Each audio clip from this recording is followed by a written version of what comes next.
नमस्कार, मैं हूं कोमल शर्मा और आप देख रहे हैं न्यूज 21। स्वागत है आपका स्पेशल बुलेटिन में। शुरुआत करते हैं खबरों की। शहर के मुख्य बस स्टैंड पर बस ऑपरेटरों का आंदोलन आज दूसरे दिन भी जारी रहा। अपनी मांगों को लेकर अड़े ऑपरेटरों ने प्रशासन और शासन के खिलाफ मोर्चा खोल दिया है। आंदोलन के चलते बसों का संचालन पूरी तरह ठप रहा, जिससे यात्रियों को भारी परेशानियों का सामना करना पड़ा। बस ऑपरेटरों का कहना है कि शासन को अपना लिया गया निर्णय हर हाल में वापस लेना होगा। उन्होंने दो टूक शब्दों में चेतावनी दी कि जब तक मांगे पूरी नहीं होती, चक्का जाम और प्रदर्शन जारी रहेगा। ऑपरेटरों ने कहा, प्रशासन की हठधर्मिता के खिलाफ हमारी लड़ाई जारी है। ये आंदोलन केवल शुरुआत है। स्थिति को देखते हुए प्रशासन अलर्ट मोड पर है, लेकिन अब तक कोई ठोस समाधान नहीं निकल सका है। सतना से अजय त्रिवेदी की report.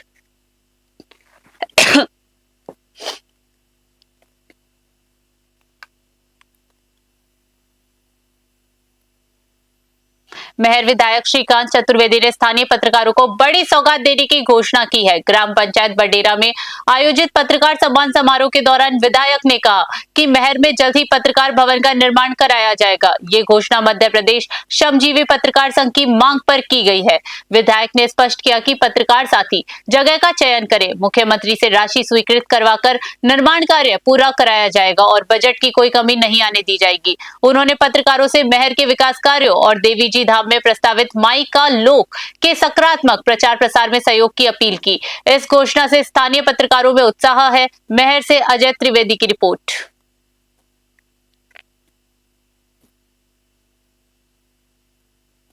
Punjab and Haryana high court के मुख्य न्यायाधीश जस्टिस शील नागू ने आज चंडीगढ़ से वर्चुअल माध्यम से न्यू जुडिशियल कोर्ट कॉम्प्लेक्स कालका की आधारशिला रखी। इस अवसर पर सेक्टर 27 पिंजौर में आयोजित कार्यक्रम में Punjab and Haryana high court के जस्टिस एवं हरियाणा बिल्डिंग कमेटी के चेयरमैन हरसी मरन सिंह सेठी तथा पंचकुला सत्र मंडल के प्रशासनिक न्यायाधीश जस्टिस संजीव बेरी विशेष रूप से उपस्थित रहे। कार्यक्रम के दौरान अतिथियों ने विधिवत रूप से आधारशिला रखने के साथ साथ पौधारोपण भी किया।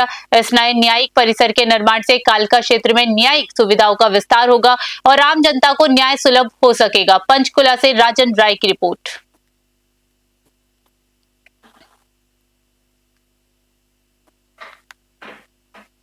दमोह जिले के पटेरा स्थित एसबीआई बैंक में बुधवार दोपहर एक किसान के 43,000 रुपए चोरी होने का मामला सामने आया है। कुम्हारी थाना क्षेत्र के सगौनी गांव निवासी किसान दशरथ विश्वकर्मा धान बेचने की राशि निकालने बैंक पहुंचे थे। उन्होंने 50,000 रुपए कैशियर से लेकर थैले में रखे और दूसरे काउंटर पर खड़े हो गए। इसी दौरान अज्ञात व्यक्ति ने थैला काटकर 43,000 रुपए निकाल लिए। कुछ देर बाद थैला कटा देख किसान के होश उड़ गए। थैले में केवल 7,000 रुपए बचे थे। पीड़ित ने बैंक प्रबंधन को सूचना दी। सीसीटीवी में एक महिला व लड़की संदिग्ध दिखी है। किसान ने पटेरा थाने में आवेदन किया है। थाना प्रभारी धर्मेंद्र गुजर ने जांच शुरू होने की पुष्टि की है। दमोह से विवेक सेन की रिपोर्ट।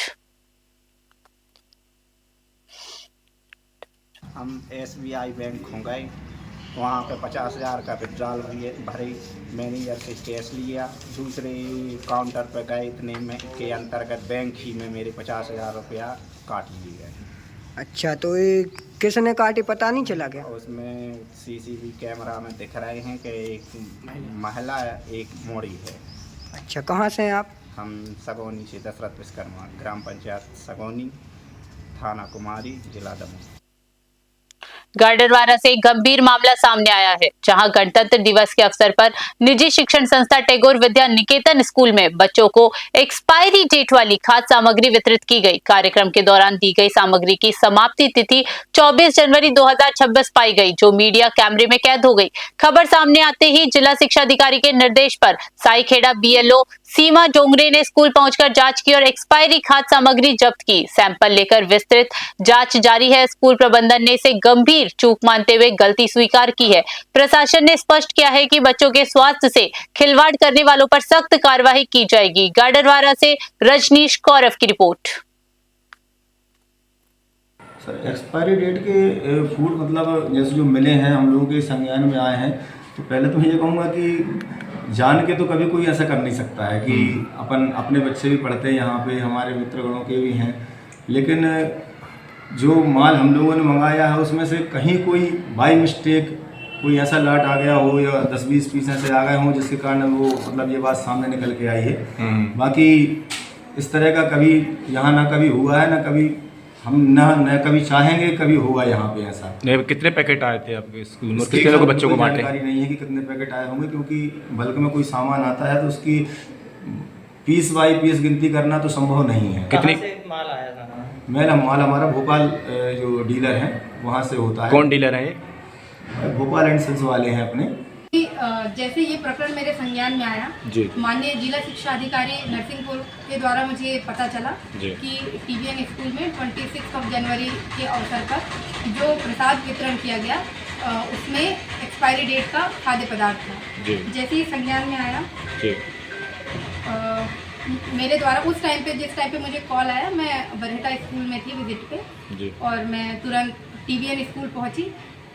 और चूंकि बहुत ज़्यादा मुझे इसके बारे में कुछ भी नहीं पता था, जितना उन्होंने मुझे बताया था उतना ही पता था, तो इस संबंध में मैं टीबीएन स्कूल पहुंची और वहाँ की जो प्राचार्य मैडम है गुंजन पाठक, उनसे मेरी मुलाकात नहीं हो पाई। वो कल नहीं थी ऑफिस में, स्कूल में, शायद उनकी मदर इन लॉ की तबीयत ठीक नहीं है, ऐसा कुछ था। जिनसे मेरी प्रभारी से बात हुई तो उनका भी कहना था कि वो आज ही ज्वाइन किया हुआ है, 4 दिन पहले वो छुट्टी में थी। लेकिन चूंकि मामला बहुत गंभीर था तो मेरे द्वारा मैंने उनसे कहा कि आपने जो भी आइटम बांटा क्या वो मुझे मिल सकता है, और आपने क्या बांटा मुझे बताइए पूरी बात। गुना के शासकीय महारानी लक्ष्मीबाई कन्या उच्चतर माध्यमिक विद्यालय में चल रहे 5 दिवसीय करियर मेला एवं करियर मार्गदर्शन कार्यक्रम के दूसरे दिन कक्षा 9वीं से 12वीं तक की छात्राओं को व्यावसायिक शिक्षा और कौशल से जुड़े पाठ्यक्रमों तथा उनमें उपलब्ध रोजगार के अवसरों की जानकारी दी गई।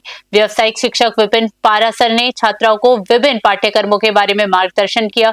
इस अवसर पर एसपी कार्यालय साइबर सेल के भूपेंद्र सिंह खटीक और अभय प्रताप रघुवंशी ने साइबर सुरक्षा और इस क्षेत्र में रोजगार के अवसरों पर प्रकाश डाला। विद्यालय की प्राचार्य मृदुला सक्सेना ने परीक्षा तैयारी, समय प्रबंधन और तनाव प्रबंधन के टिप्स भी साझा किए।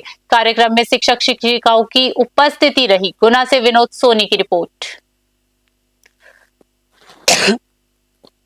करियर मेला के तहत आज द्वितीय दिवस है और इसमें हमने साइबर क्राइम के विशेषज्ञों को बुलाया था, बच्चों को उसके संबंध में जानकारी दी। ये हमारा कार्यक्रम 27 तारीख से 31 तारीख तक लगातार चलता रहेगा और विभिन्न विशेषज्ञ यहाँ पर आएंगे और बच्चों को अलग अलग क्षेत्रों की जानकारी इसमें देंगे। करियर मेला के तहत आज द्वितीय दिवस है और इसमें हमने साइबर क्राइम के विशेषज्ञों को बुलाया था, बच्चों को उसके संबंध में जानकारी दी।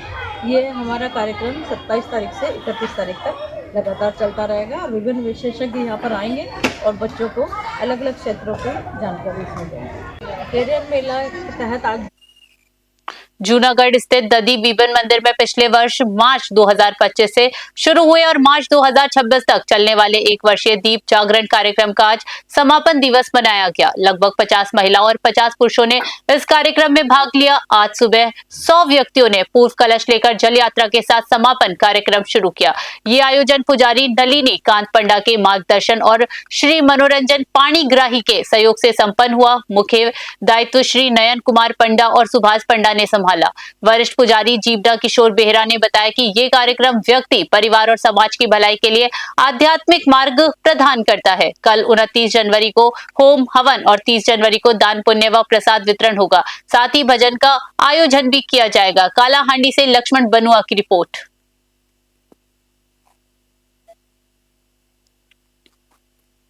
जजुआर पुलिस ने जिले के आपराधिक नेटवर्क को बड़ा झटका देते हुए कुख्यात अपराधी विपिन सिंह को गिरफ्तार किया है। विपिन सिंह लंबे समय से 2 प्रमुख लूट कांडों में फरार था और पुलिस की गिरफ्त से बचने के लिए लगातार ठिकाना बदल रहा था। बीती रात थाना प्रभारी रोशन मिश्रा को गुप्त सूचना मिली कि वह कटरा थाना क्षेत्र के बरेठा गांव स्थित पैतृक आवास में मौजूद है। पुलिस ने विशेष टीम के साथ वहां दबिश दी और अपराधी को मौके पर ही पकड़ लिया। एसएसपी कांतेश कुमार मिश्रा ने बताया कि विपिन सिंह शातिर अपराधी है और उसके खिलाफ कानूनी प्रक्रिया तेज कर दी गई है। पुलिस उससे अन्य संभावित घटना और सहयोगियों के बारे में गहन पूछताछ कर रही है। ये गिरफ्तारी जिले में अपराध नियंत्रण की दिशा में एक बड़ी उपलब्धि मानी जा रही है। मुजफ्फरपुर से सत्यम शर्मा की रिपोर्ट।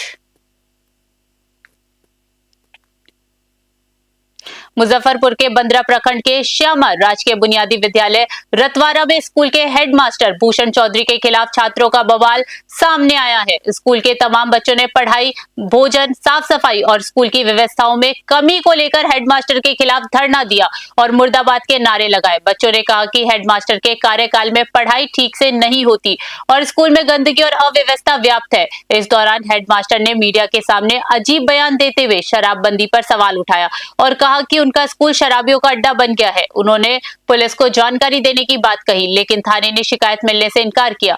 प्रशासन और पुलिस के अनुसार हेडमास्टर की तरफ से कोई औपचारिक शिकायत दर्ज नहीं हुई। ये मामला शिक्षा व्यवस्था और स्थानीय प्रशासन की कार्यवाही दोनों पर सवाल खड़ा कर रहा है। मुजफ्फरपुर से सत्यम शर्मा की रिपोर्ट।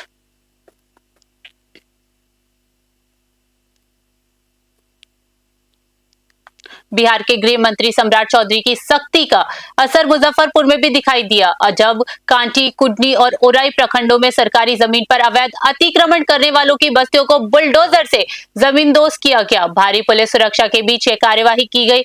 ओराई अंचल अधिकारी गौतम कुमार ने बताया कि कोई तत्कालीन कार्यवाही नहीं बल्कि सतत प्रक्रिया का हिस्सा है। अतिक्रमणकारियों को पहले चेतावनी दी गई थी, लेकिन अब जमीन खाली कराना जरूरी हो गया। ऑपरेशन में सरकारी संपत्ति पर कब्जा करने वालों को बेबसी साफ दिखी। प्रशासन ने कहा कि ये कदम भविष्य में किसी भी अवैध कब्जे की नकेल कसने के लिए उठाया गया है। विशेषज्ञों के अनुसार ये कार्यवाही बिहार में कानून और व्यवस्था की नई मिसाल पेश करती है और स्पष्ट संदेश देती है कि सरकारी जमीन पर अतिक्रमण बर्दाश्त नहीं किया जाएगा। मुजफ्फरपुर से सत्यम शर्मा की रिपोर्ट। स्पेशल बुलेटिन में फिलहाल के लिए इतना ही। देश दुनिया की बड़ी खबरों के लिए बने रहिए News 21 पे। नमस्कार।